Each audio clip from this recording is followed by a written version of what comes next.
Hi, today I will present you what actually load balancer is and how we can create a high availability environment, just because one guy in the messenger group he mentioned that I was actually wrong when I was talking about the so-called natural denial of service that users created when they are trying to get into the ChatGPT. And I will explain in the beginning what actually is a load balancer, and AWS will be a good example to present it.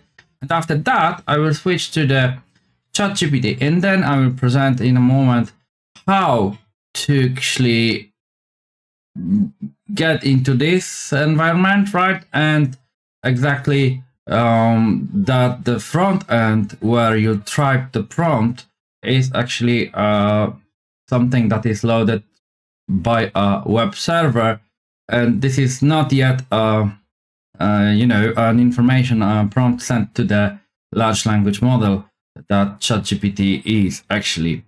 So it is something that is obvious for me or people who are working in the IT industry, but I know that there was one guy who has actually a nickname in Polish language Gacek. It's a Plekotus bat, and actually I know he's a programmer, but he thought that I am wrong, and I just wanted to explain that actually I am not. So let's switch to the AWS and we will see what is going on there. So first of all, we need to create a load balancer, right? So the problem is that currently here I have everything clear because I decided to use a clean environment. So what we need to do, we need to create an elastic load balancer. So where you have to go, you need to go to the EC section, right? And then you need to scroll down a little bit and you need to look for something like load balancer section, and I will do that. And here below we have load balancer section, right? And then what you need to do, actually, you need to click on the create load balancer, and after that, when you will click on the button, you have to choose a type of load balancer. So you have three types: application, network, and gateway. I will choose the simple one, the application load balancer. So I will click on the create. And then after that, I have to provide basic configuration. For example, I need to call it somehow. So because I'm involved into the PT project, I will just create a load balancer for PT. So PT load balancer, LB, right? Something like that. And then scam, of course, internet facing, and IP address type version 4. And then network mapping. Actually, I will skip this, and all you have to do, you just need to choose the right VPC, because the VPC had to be created in the beginning. I will skip all those settings about creating launch template because I already did it. I also will skip the information how to create an instance and how to create a VPC because this is a basic information. I will focus only on a load balancer now.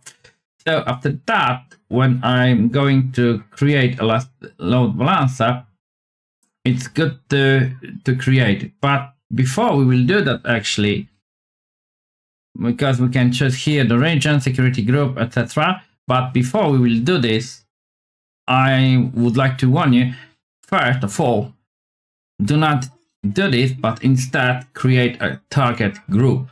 So if you will see, the target group should be here, and just give me a second, and on the left side, the target group should be here.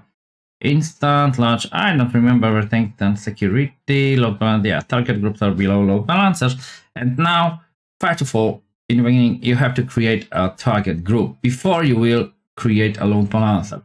So you have to choose instances as a target type. So it will be for instances machine, because I have auto scaling. So will be created at the end. So because I have a launch template for instances that is running instances, multiple instances at the same time. So that's how it looks like.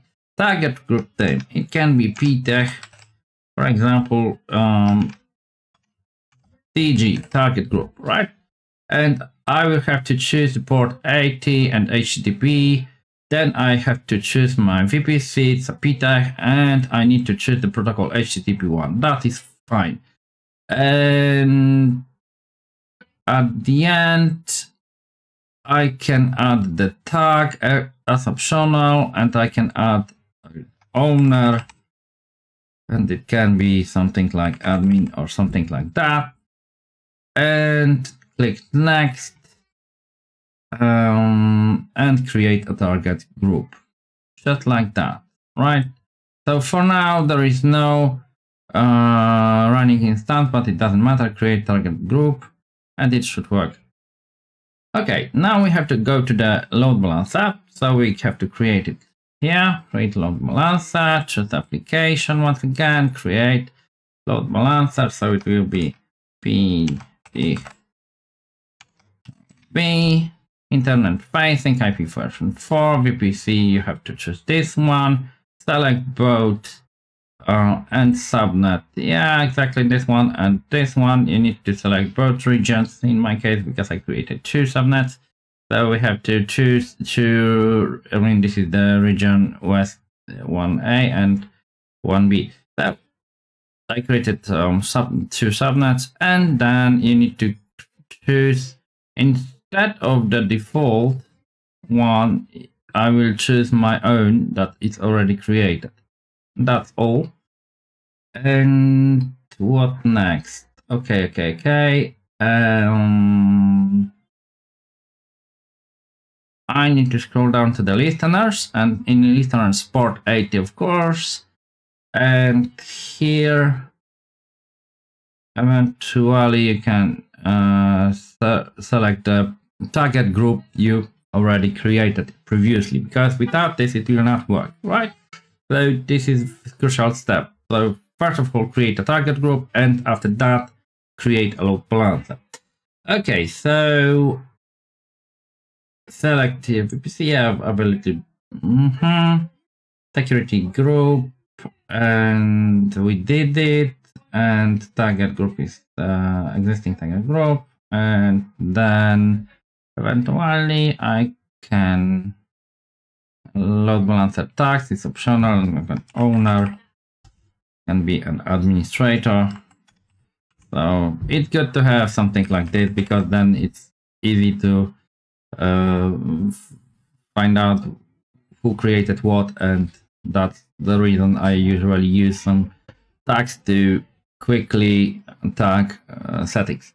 Okay, so you can have a summary. ptech help build, internet facing, IP version 4, security group is fine, network mapping, both subnets, listeners, and routings, and you can see this is the target group. So I will click create load balancer, and you have to wait a little bit, view load balancer, and you can see it's created. It's fine. So then it's good to have a launch template. So you have to create one. I have already one. So here in this section, you have to, I'm not doing this once again because I don't want to focus on this. All you have to do, you have to choose a proper operating system, instance type, storage, resource tags, network interfaces. Those people who are involved into AWS, they know what I'm talking about, and they exactly know how to create it. So we have a launch template, and launch template is something that allows us to launch machines actually. So if you will try to launch instance from the template, you can exactly run the same machines with the same configuration. So, but not now. And now I will have to go to the auto scaling group, and here in this section you have to click on the create auto scaling group, And for example, we need to provide a name. It can be once again P, and it can be something like auto scaling AG, like airsoft gun, and select launch template.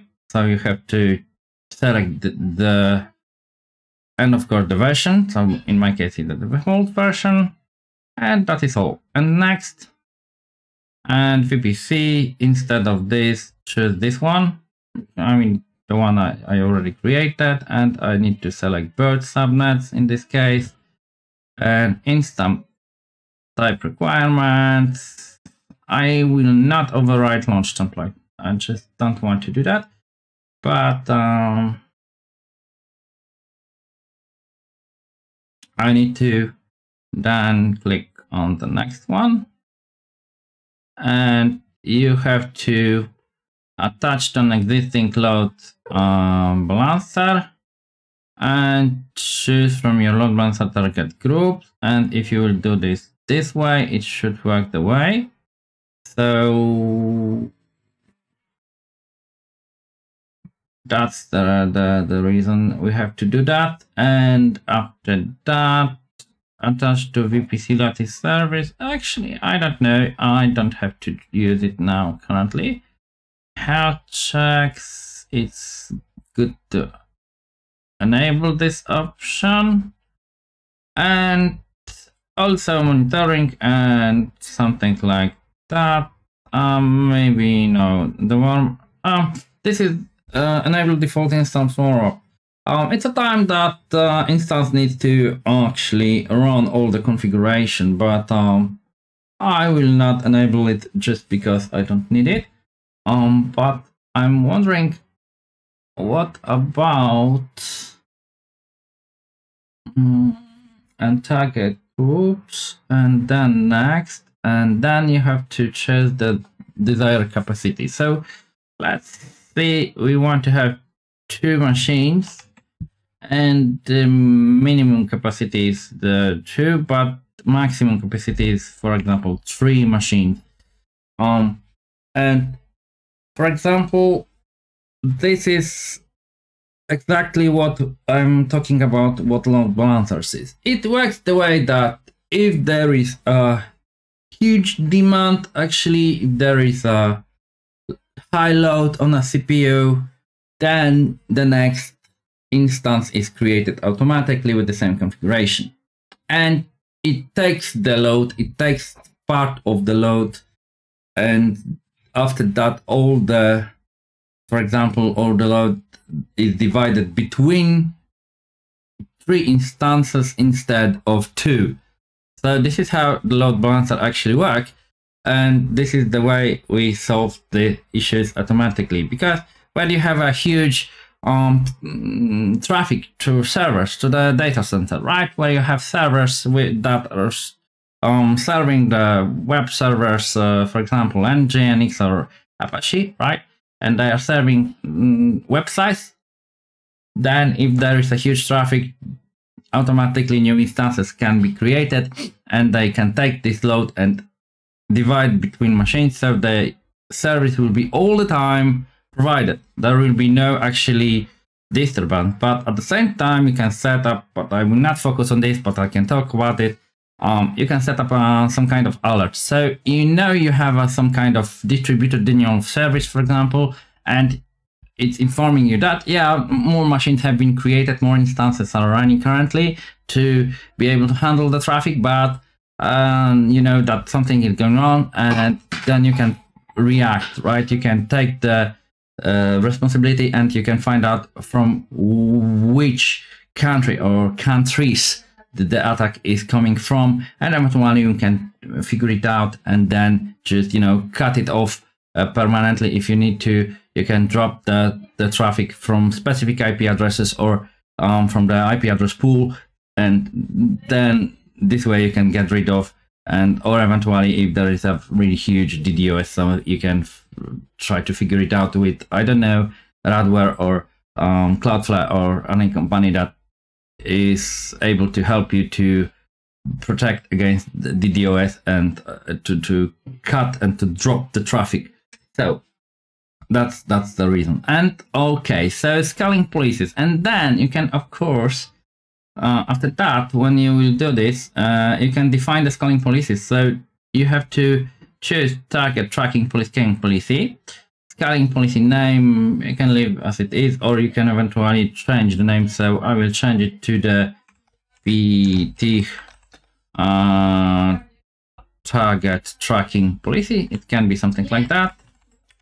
And I will, yeah, metric average CPU utilization is fine. Target value, I think it will be 30, and instances need 60 seconds warm up before including in metrics. And in authentication and scaling protection, will be protected from scale 1. Yeah, and that's good.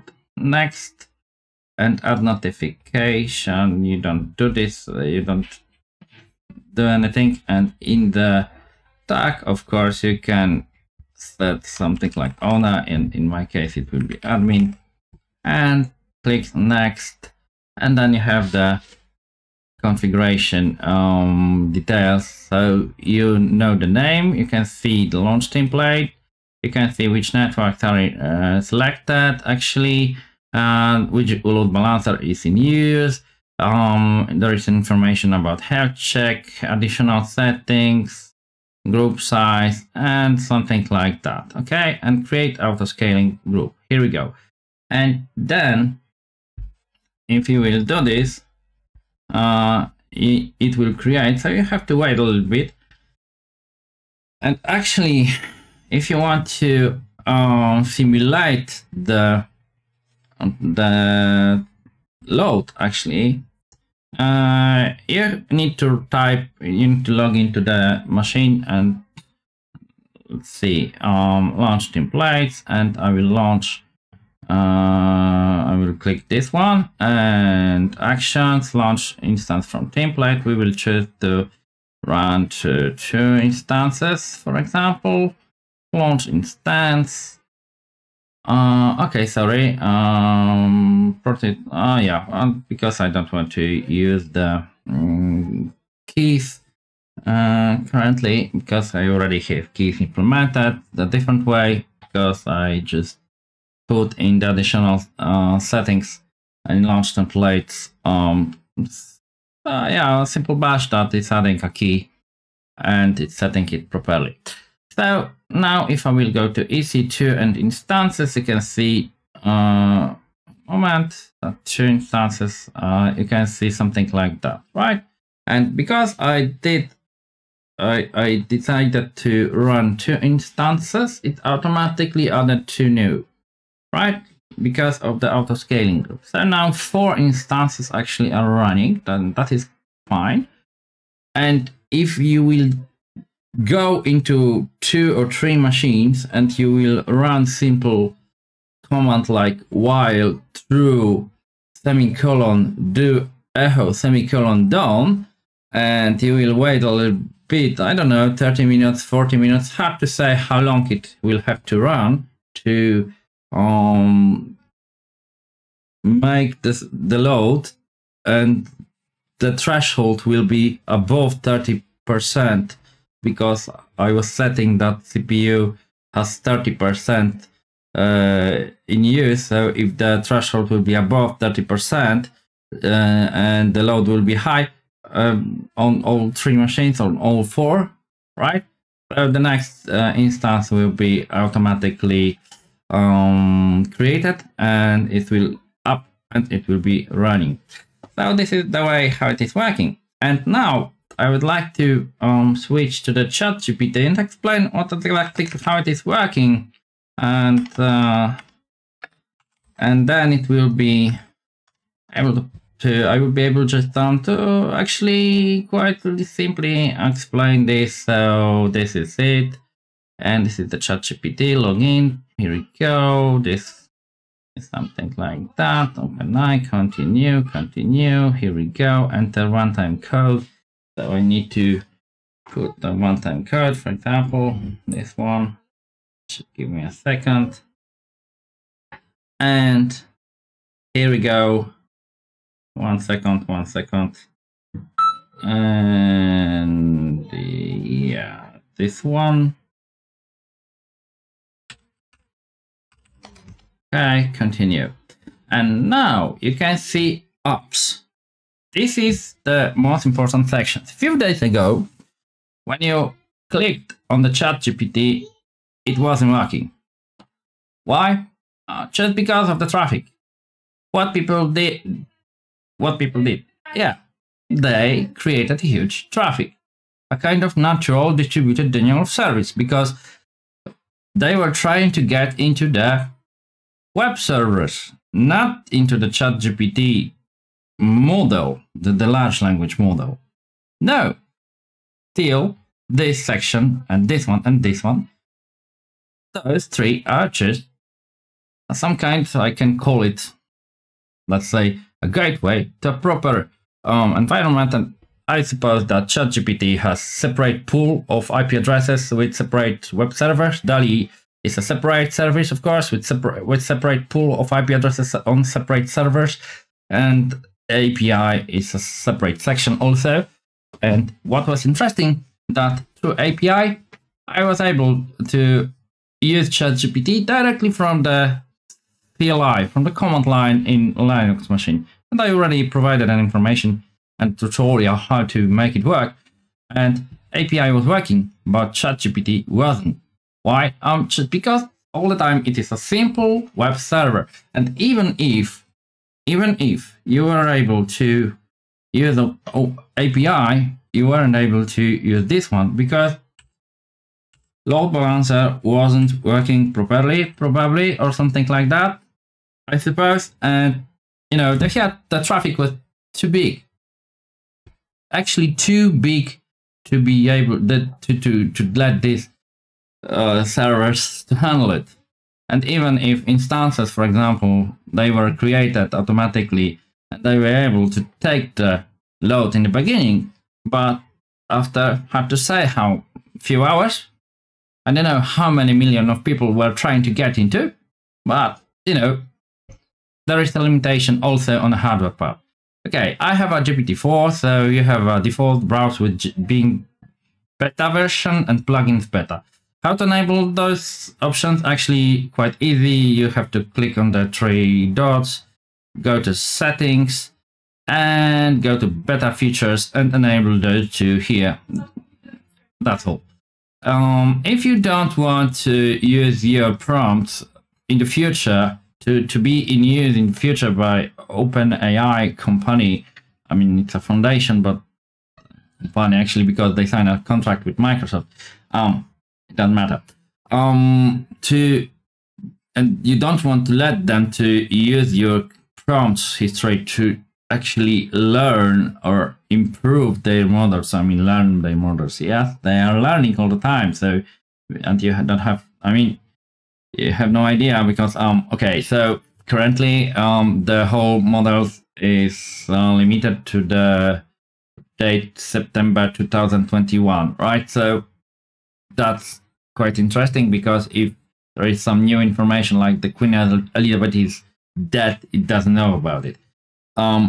It's just a large language model, but I suppose, and I'm sure that OpenAI is all the time training new models, and it consumes a lot of power.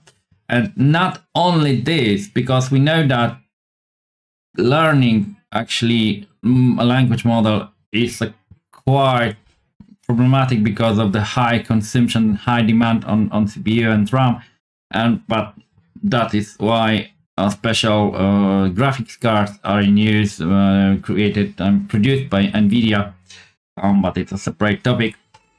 Anyway, not only this is a problem, but also actually a simple traffic to web servers, exactly to this website.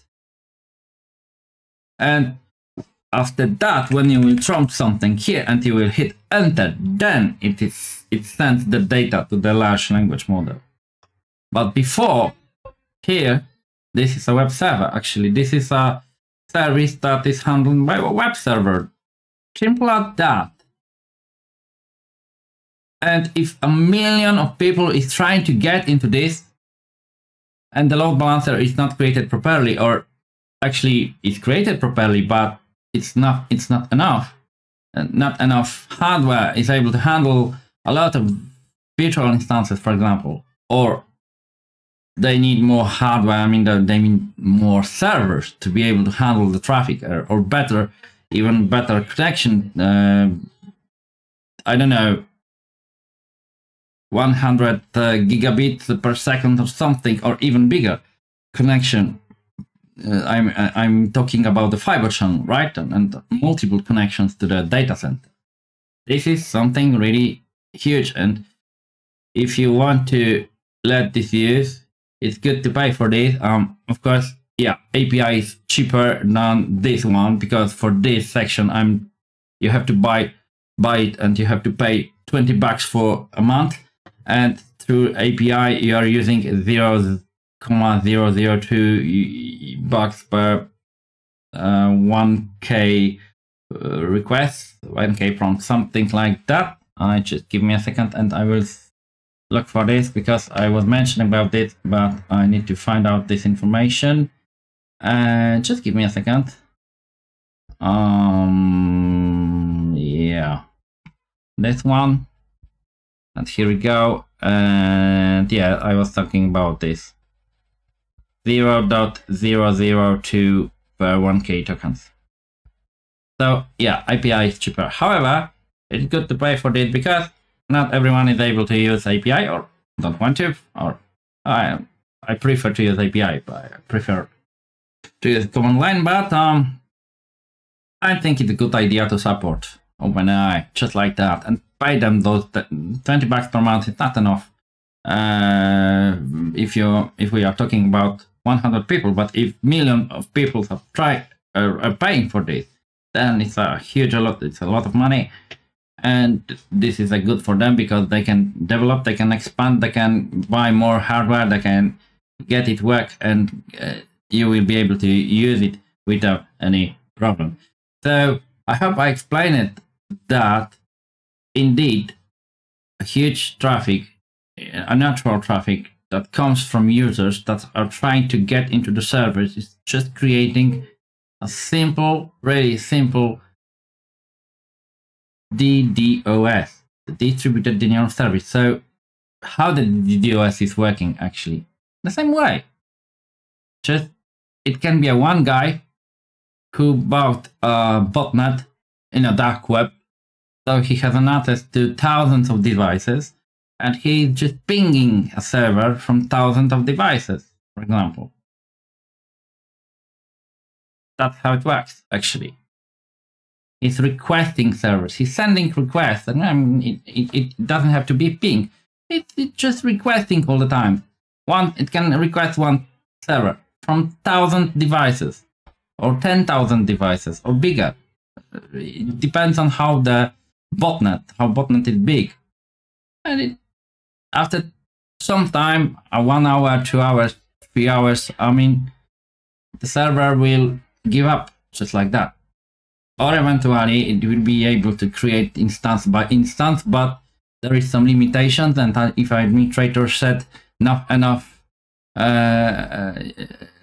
numbers of machines, I'm talking about that I set the limitation to 3 machines, but they, for example, created a policy to create 100 instances additionally, and 100 instances were created, they were running, and they were not able to serve the service because the traffic was so huge.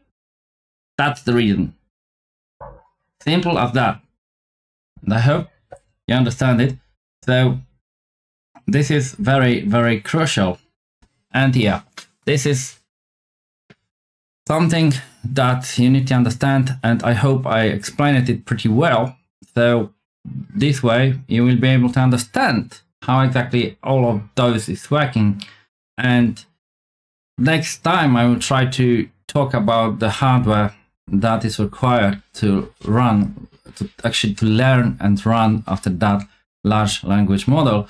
And I hope I will also maybe in the future, I don't know when exactly, I will be able to explain what actually Terraformer is. I mean, Transformer is actually, and sorry for this, Terraform, yeah. And I will explain the difference between Transformer model and a large language model. Of course, yeah, you can ask the ChatGPT. Yes, you can ask Bing Chat for this, but it will tell you actually a general information about this. So this is not something that, you know, you will understand it only on a basic level. But I would like to prefer to involve into and to talk about this, about more about details, about how everything is working in the background, so you will be able to understand step by step the what actually the model, which model is doing what and how it behaves, and which algorithms are in use and how it differs, and which model can be in use when.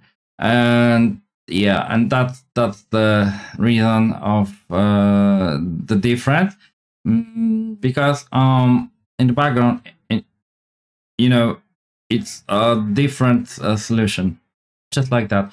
And yeah, it's something that is extremely consuming the power, the energy, and it's not only a problem on a actually CPU level or GPU, because mostly graphics cards from NVIDIA are in use, and I mean those specific specific models that have specific GPUs that are good to teach large language models. I mean, like ChatGPT, for example.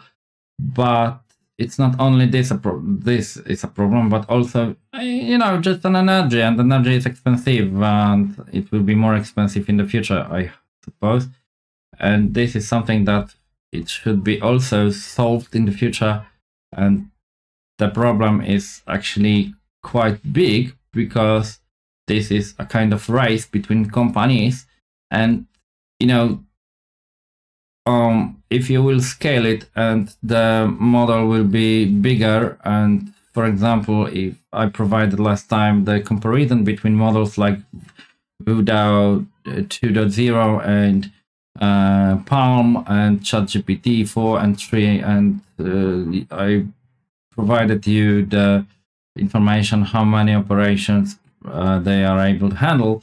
So, you know, not only something like computing problem has to be solved, but also how to provide enough energy, because those models will be bigger and bigger and bigger, and the question where the limit is and how much energy it will need. So this is something that is crucial actually, and probably, I don't know, but I suppose that cold fusion can be an answer, eventually hydrogen or something like that. I don't know that. I have no idea about this, but this is something that is quite interesting, and I hope that in the future we will be able to see what kind of solution has been chosen and where it goes, because currently we cannot predict this, and we don't know what we will do in the future. So take care and have a nice day or night. Bye bye.